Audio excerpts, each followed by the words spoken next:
start spreading the news. I'm leaving today.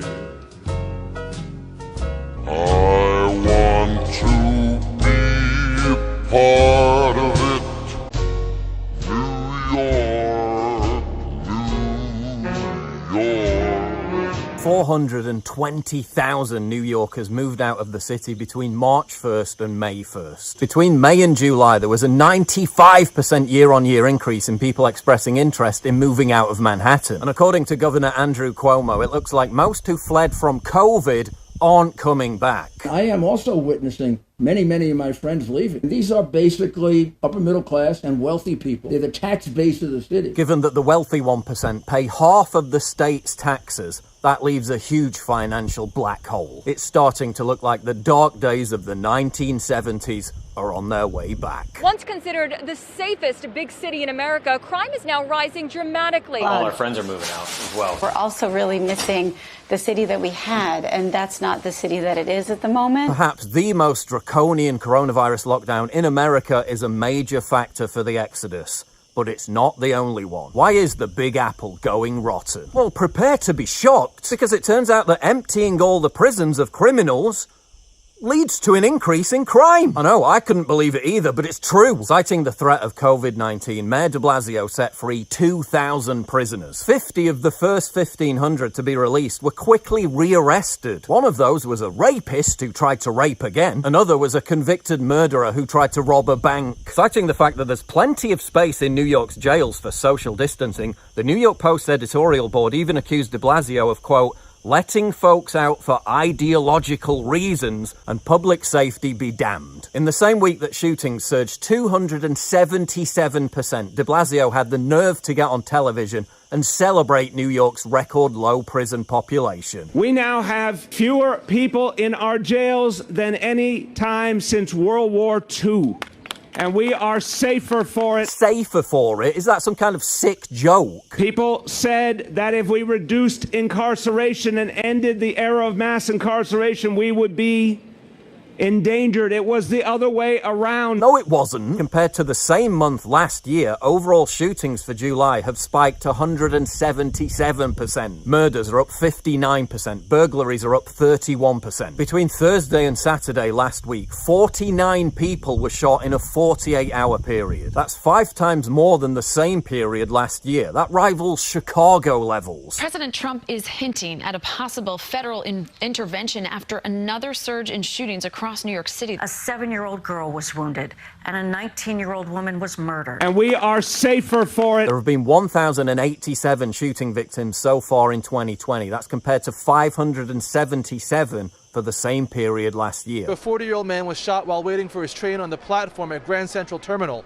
Cops released this video of the suspected gunman. 50 shootings in the past 48 hours, with gun violence in New York continuing to rage on with no end in sight. And we are safer for it. On Tuesday night, 9 more people were shot in 5 separate incidents across Queens, Brooklyn, and Manhattan in a matter of hours. And we are safer for it. Residents are panic buying bulletproof vests. Midtown dealer Brad Padell says sales of body armor are up 80%. He told the New York Post, quote, "You wouldn't believe the people who call up and say, I'm scared." And how did Governor Cuomo react to all this? By blaming the police. Denial is not a successful life strategy. By blaming the same NYPD that he and de Blasio have trashed, undermined, stripped of power, and defunded. You cannot dismiss these numbers. Over 90% of the victims are black and brown. Yeah, I wonder why 90% of the victims are black and brown. Could it possibly be because they're all shooting each other? Could it possibly be because your mate de Blasio let them all out of jail? And we are safer for it. And none of this is confined to the poorer areas. When compared to the same period last year, Manhattan's Upper East Side has seen a 286% increase in robberies. And those thinking they can escape all this by fleeing to the Upper West Side,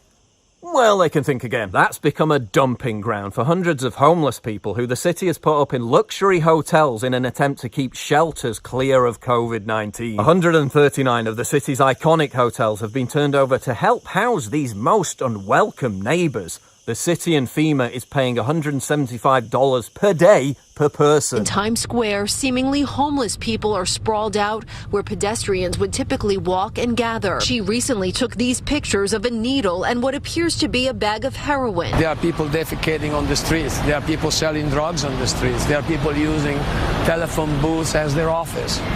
I mean, it's incredible what's going on. Now, it would be snobbish and condescending for the wealthy to assume that they could live in a major city without witnessing homelessness.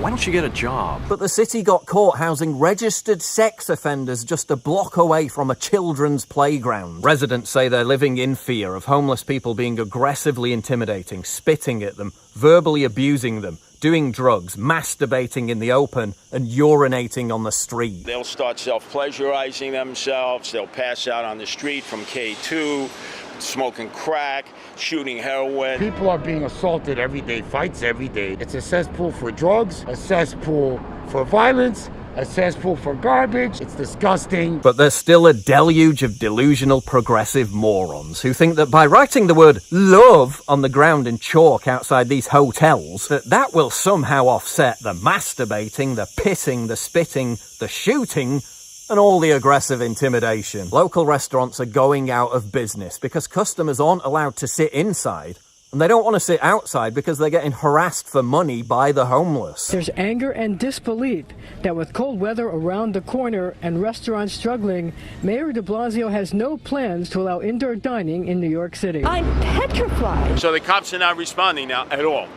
You call 911 and say, oh, you want to defund us? Okay, now you'll see what it's like without cops. Maybe the police would have more manpower and resources to deal with this if, for example, de Blasio didn't devote 27 of them to guard a Black Lives Matter mural outside Trump Tower. A sizable work crew, including de Blasio himself, were allowed to violate permit rules and gather in close proximity to paint the mural. Yet the 9/11 Light Beam Memorial Tribute has been cancelled for the first time in 18 years because of the threat posed by coronavirus to the work crew. Once again, so long as your message is ardently anti-police, anti-American, and pro-BLM, apparently COVID suddenly mutates into a woke virus and takes a vacation. The message is patently ludicrous. Oh, you can't get corona at a BLM rally attended by tens of thousands of people, but if you visit a light show, you're killing Granny. And remember, these are the same health officials who at the start of the pandemic told people to go out and congregate in huge crowds. Commissioner Dave H. Oxy told New Yorkers to ignore, quote, misinformation about corona and to go out and mingle with thousands of others to celebrate Chinese Lunar New Year. Mark D. Levine praised crowds for defying coronavirus by gathering in huge numbers. And as late as March, de Blasio himself was broadcasting the same message. Cuomo also forced nursing homes to take in COVID-infected patients, leading to over 10,000 deaths. So it's pretty rich of the same people who did all that to be lecturing us about COVID now. And we are safer for it. Denial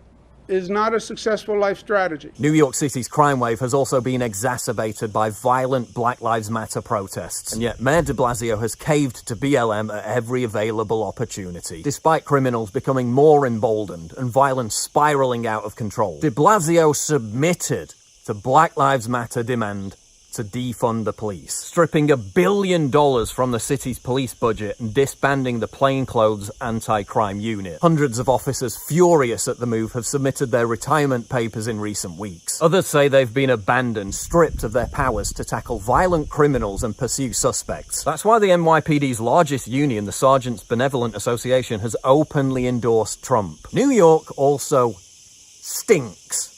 Quite literally stinks. A $106 million sanitation COVID budget cut, which reduced garbage pickup by 60%, has left huge piles of uncollected trash, including used masks, lying around the city. Street cleanings have been reduced by half. Raccoons and rats are taking over. These two raccoons feasting on an overflowing bin the other night outside a Hamilton Heights playground. Oh my God, look at them all. Dirty, stinking rats. Dozens of them swarming around trash cans. Living in New York, you do see rats from time to time, but man, it never looks like this. Money from tourists has also dried up too. Anyone entering New York, even from within the United States, faces a mandatory 14-day COVID quarantine, a de facto house arrest. Checkpoints have been set up all around the city to catch COVID quarantine flouters, who are then hit with massive fines if they're caught outdoors. So why even visit? Most of the attractions are shut down, and even if you do get there, you're treated like a leper. JCPenney and Neiman Marcus have both filed for bankruptcy. The Subway food chain has closed dozens of its locations in New York City in recent months. Le Pain Quotidien has also been forced to close several stores, saying there's just nowhere near enough people on the streets. According to reality TV star Jonathan Cheban, who was recently robbed at gunpoint, it's now traumatic to be in New York. Cheban, another celebrity who is desperately trying to sell his apartment and leave, accuses Mayor de Blasio of destroying the city. Big Apple born and bred entrepreneur James Altucher also fled the city after the riots in June. Altucher says New York is, quote, completely dead and it's not coming back. Broadway is closed until at least the spring. The Lincoln Center is closed. All the museums have closed, said Altucher, adding that his 3 favorite restaurants are all also closed. And he makes the point that unlike after the 2008 crash, fast broadband is now almost ubiquitous. When most middle-class and wealthy people can work remotely, what's the point in staying in a crime-ridden big city? And that's why New York property prices are beginning to plummet. This year, we are seeing record declines. The number of new leases falling 23% over last year. Median rents with the largest decline in history. But what is most troubling right now for this market is the number of empty apartments. There are now over 13,000 apartments in Manhattan that are up for rent. That is an all-time high and more than double last year's total. There's a glut of supply because of COVID and people trying to flee, but no real demand. Look at this video of Fifth Avenue. Boarded up shops near deserted streets. Far from its reputation as one of the most elegant and prosperous thoroughfares in the world, it's now said to resemble a demilitarized zone. It now looks like something closer to the city portrayed in the dystopian movie Escape from New York, which is kind of ironic because that's precisely what everyone's doing. In 1988, the crime rate in the United States rises 400%. The once great city of New York becomes the one maximum security prison for the entire country. The rules are simple. Once you go in, you don't come out. It feels like the 1970s, one local community board member told the New York Post. Everyone who can move out is moving out. Governor Cuomo pleaded with New Yorkers who have left the city to come back. He even promised to cook them dinner. You gotta come back. When are you coming back? We'll go to dinner. I'll buy you a drink. Come over, I'll cook. Come back to what? A crime-ridden, trash-strewn, decaying, violent, lawless, leftist shithole. You gotta come back. Yeah, I don't think the prospect of a Manhattan clam chowder or a thin-crust pizza is going to be much of a temptation. Thanks to the destitution of the 1970s, New York was once known as Fear City. Thanks to Cuomo, de Blasio, and the rest of the progressive mob running New York into the ground in 2020. And in the absence of a Rudy Giuliani to clean the place up, those same fears are now making a rapacious comeback. The mayor of New York City, he's killing the city, and he's an idiot.